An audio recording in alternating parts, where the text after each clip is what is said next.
আসসালামু আলাইকুম। আমি Fatematuz Zohra. Welcome to my channel Fatema's dream থেকে। কেমন আছেন সবাই? আলহামদুলিল্লাহ আমি ভালো আছি। চলে আসলাম নতুন আরেকটি রেসিপি নিয়ে। আজকে আপনাদের সাথে শেয়ার করব রসুনের আচারের রেসিপি। তো প্রথমে দেখতে পাচ্ছেন যে আমি প্যানে পরিমাণ মতন সরিষার তেল দিয়ে দিলাম।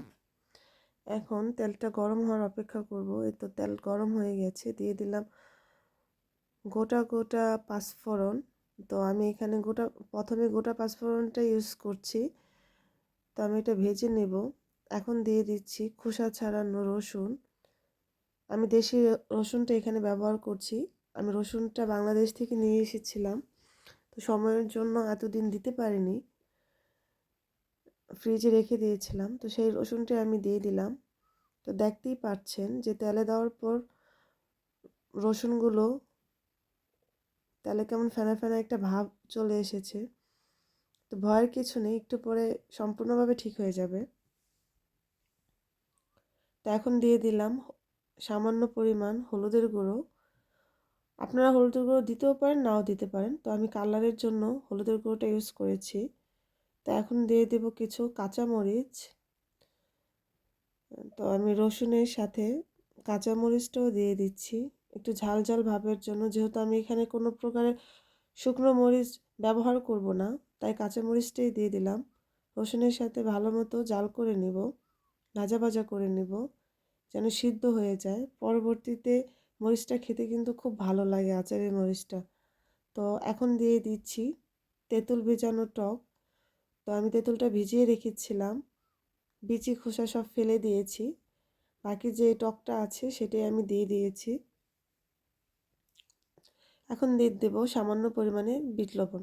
তো তেঁতুলের টকটা দেওয়ার পর চেষ্টা করবেন ভালোভাবে জাল করার জন্য, যেন তেঁতুলের টকের কোনো অবশিষ্ট পানি না থাকে। পানি থাকলে আপনার আচারটা নষ্ট হয়ে যাবে। এখন দিয়ে দিচ্ছি 2 চা চামচ পরিমাণ চিনি। তো আমি অল্প চিনি ব্যবহার করলাম যেন আচারটা টক টকটাই থাকে, মিষ্টি না হয়। আমার হাজব্যান্ড টক আচারটাই বেশি পছন্দ করে। তো এই তো দেখতে পাচ্ছেন যে আচারের কালারটা আস্তে আস্তে চেঞ্জ হয়ে যাচ্ছে। মাশাল্লাহ, দেখেন অনেকটাই চেঞ্জ হয়ে গেছে।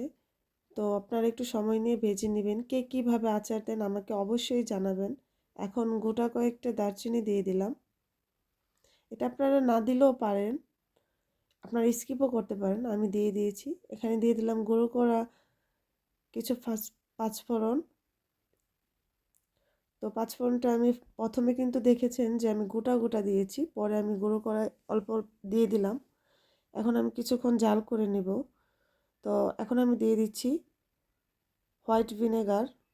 তো আপনারা চেষ্টা করবেন যে কোনো আচারে হোয়াইট ভিনেগার ব্যবহার করতে, কারণ হোয়াইট ভিনেগার দিলে কী হয়, আপনার আচারটা সহজে নষ্ট হয় না। মোটামুটি আপনি 6 মাস পর্যন্ত বাইরে রেখে এটা খেতে পারবেন, কোনো ফাঙ্গাস পড়বে না, নষ্ট হবে না। তো আমরা ভিনেগার দেওয়ার পর কিছুক্ষণ জাল করে নিব। এই তো দেখতে পাচ্ছেন মাশাল্লাহ আচারের কালারটা অনেক সুন্দর হয়েছে। তো আপনারা কে কীভাবে দেন আমাকে অবশ্যই জানাবেন, কমেন্ট করবেন।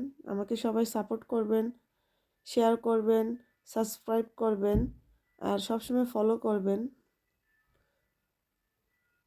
তো এখন শেষ পর্যায়ে আমি আবারও একটু পাঁচফোড়নের গুঁড়ো দিয়ে দিলাম। এই তো হয়ে গেছে। দেখুন ফাইনাল লুক কেমন হয়েছে জানাবেন। Thanks for watching my video. আল্লাহ হাফেজ।